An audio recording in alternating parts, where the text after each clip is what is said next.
হাতি চাচার মাচানে আমাদের মিন্টু ভাই চমৎকার সাইজের একটি মাছ হিট করেছে এবং মাছটা খেলাচ্ছে, সম্ভবত কাতলা মাছ, যদিও কিন্তু আমরা এখন আসলে দেখতে পাইনি। তবে আমাদের যতটুকু ধারণা হচ্ছে, এবং ওনার মাছ খেলানোর স্টাইলটা দেখতে পাচ্ছেন, অনেক অভিজ্ঞ একজন শিকারী, শুধু ঢাকা থেকে মৎস্য শিকার করতে এসছে। তো দেখতে পাচ্ছেন মিন্টু দা কীভাবে আসলে সুতা টেনে দেখলো যে আসলে রিলের সাথে ম্যাচিং আছে কিনা।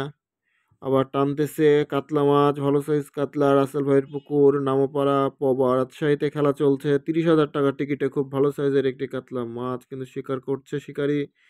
মাছটা কিন্তু খেলাচ্ছে, কারণ জানেন আপনারা কাতলা মাছে কিন্তু প্রচণ্ড পরিমাণ শক্তি। কারণ কাতলা মাছ প্রত্যেকটা শিকারী, সাধারণত যারা মৎস্য শিকার করে থাকেন, তাদের সর্বপ্রথম পছন্দের মাছই হচ্ছে কাতলা মাছ। তারা সবসময় চিন্তা করে যে তারা কখন সে কাতলা মাছটা, কাঙ্ক্ষিত কাতলা মাছটা তারা শিকার করতে পারবে এবং তাদের মুখে আসলে হাসি ফুটে উঠবে। তো দেখতে পাচ্ছেন আমাদের মিন্টু ভাই কিন্তু কাতলা মাছটা কিন্তু অলরেডি শিকার করে ফেলেছে এবং এখন মাছটা কিন্তু অনেক আস্তে ধীরে সময় নিয়ে কিন্তু আসলে উনি মাছটা খেলাচ্ছে। তো দেখা যাক শেষ পর্যন্ত উনি মাছটা উঠাতে সক্ষম হয় কিনা। 30,000 টাকা টিকিট পুকুরে খেলা চলছে। রাসেল ভাইয়ের পুকুর, নামপাড়া পবা রাজশাহীতে মোটামুটি 40 বিঘার মতো পুকুর এবং অনেক লং পুকুর, বড় পুকুর, বড় পুকুরের বড় মাছ আমাদের মিন্টু ভাই খেলাচ্ছে। এবং যে টোপ আসলে তৈরি করে থাকে কাতলা মাছের, তার নাম বললে নাম বললেই নয়। তো উনি হচ্ছে আমাদের প্রবীর দা। তো উনি সবসময় আসলে টোপগুলো বানানোর দায়িত্ব আসলে ওনারই থাকে এবং হচ্ছে আমাদের মিন্টুটা টোপগুলো থ্রো করে এবং হচ্ছে মাছগুলো খেলিয়ে উঠায়। এবং হচ্ছে আমাদের স্বপন হাতি চাচাকেও আমি অবশ্যই আপনাদেরকে দেখানোর চেষ্টা করব। তো দেখতে পাচ্ছেন মাছটা খেলাচ্ছে। স্বপন হাতি চাচার মাচানে আমাদের মিন্টু দা চমৎকার সাইজের একটি কাতলা মাছ কিন্তু শিকার করেছে এবং কিন্তু মাছটা খেলাচ্ছে। হ্যাঁ, মাছটা কিন্তু প্রচণ্ড পরিমাণ শক্তি দিচ্ছে, শিকারির সাথে ভালোই ফাইট দিচ্ছে এবং শিকারিও যেহেতু অনেক অভিজ্ঞ। এবং ছিপও দেখতে পাচ্ছেন 12 ফিট ছিপ।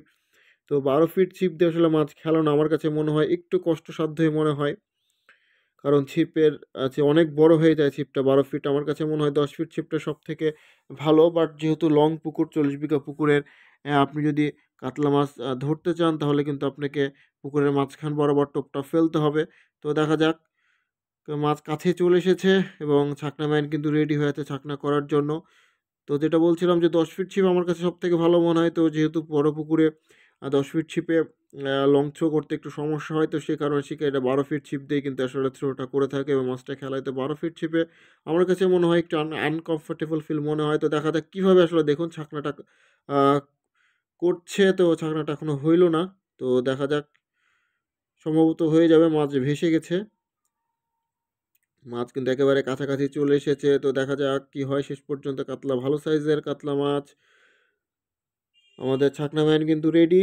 আমাদের মিন্টু দা ছাকনাতে মাছটা ঢোকাতে এখনো সক্ষম হয়নি। তো দেখা যাক, মাছটা ভেসে গেছে, এবার সম্ভবত হইতে পারে। হ্যাঁ, এই যে ছাকনাতে ফাইনালি হয়ে গেল। তো ধন্যবাদ সবাইকে এতক্ষণ আমার সাথে